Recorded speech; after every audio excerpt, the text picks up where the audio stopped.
In '79, I think you would have been about 22, you went to a radio debate with the Reverend Wade Watts, who was the state leader of the National Association for the Advancement of Coloured People, who'd worked with Martin Luther King. Yes. And when you got to this debate, he held out his hand for you to shake. Yes, he did. Did you hesitate? He caught me off guard. See, I'm expecting this black militant to come in with a great big afro this big and an African dashiki on with bones hanging around it and a button on that says, "I hate honkies" and "death to crackers," you know, all that stuff. And I figured he'd have on a You black... seriously thought Yeah, that? that's what I thought. And I thought he'd come in there carrying a boom box blaring out the theme from Shaft. I figured he'd flash the switchblade at me and go, "Black is beautiful, honky. I'm going to kill all you white devils," you know. That's what I thought I was going to see. And so when the door opened up and in came Reverend Wade Watts, and he's wearing a suit and a tie, and he's carrying a Bible, and he walks up and he puts his hand out to me. He goes, "Hello there, Mr. Clare. I'm Reverend Wade Watts. I just want to tell you I love you and Jesus loves you." And I mean, I'm shocked, you know. And then he puts his hand out, and I'm shaking his hand without thinking, because this wasn't what I was expecting. Then I realized I just broke a Klan rule, and I jerked my hand back, you know.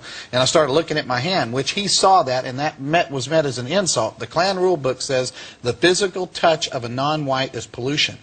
And I thought, I just shook hands with a black person, and he sees me looking at my hand. He goes, "Don't worry, Johnny, it don't come off." And you know, I start calling him names. I go, "You no good, sorry, bleep, bleep, bleep, you mother this, you that." And he looked at me and he goes, "God bless you, Johnny."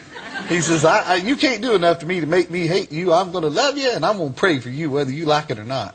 And I didn't know how to deal with that. I had never had that happen to me before. A few years later, you burnt down his church, didn't you? Set fire to his church. See, what happened was we started off going by his house, calling him names. We got no response. Threw trash all over his lawn. Got no response. We showed up with our sheets and hoods and stood out there in his yard. Said, "Get on out here, boy. We got something for you." And he comes outside and he goes, "Boys, Halloween's 4 more months away. I got no trick-or-treat in here for you. Come back in October." And he goes back in the house. That's a brave man. Yeah, and I mean, I didn't know how to deal with this. And so the Klan goes, "You got any more bright ideas?" I said, "I don't know." I said, "I'll tell you what we'll do." So we burned a cross across the street from his house. He came outside and asked us if we needed hot dogs and marshmallows for our barbecue, you know. So finally, I said, "I'm tired of messing with him," and we set fire to his church. And they put the fire out before the church was destroyed. And I remember I called him up and disguised my voice, and I said, "Hey, boy, you better be afraid. We're coming to get you, boy. You don't know who we are, but we know who you are." And he goes, "Hello, Johnny." And all that stuff. He goes, "A man like you takes the time to call me. I'm so honored." And all that stuff. He goes, "Let me do something to you." He goes, "Dear Lord, please forgive Johnny for being so stupid. He doesn't mean to be so ornery. He's a good boy trying to get out somewhere in there." And I hung up the phone on him. I said, "How dare him?" And so the funniest thing that happened with him, though, is I didn't know what to do, and I was at my ropes in. And one day we was watching him, and he went into a restaurant. So we got a bunch of us together, and about 30 of us went in there and surrounded him, and he had this chicken there on the table at the restaurant. And I walked up and I said, "Hey, boy, this restaurant's for white people only. We don't want you here." I said, "So I'm going to make you a promise." I said, "I promise you we're going to do the same thing to you that you do to that chicken. So you think real hard before you touch that chicken." So he looked at me and looked at the Klan, then he picked up the chicken and he kissed it. And when he kissed the chicken, the whole restaurant acted just like y'all did. They all start laughing, you know, and everything.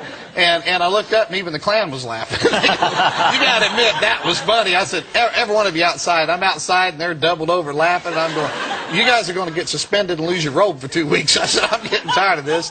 And I'm hollering at them and yelling. They're laughing. I heard a horn honking, and Reverend Watts is driving off going, "Bye, Johnny," you know, and stuff.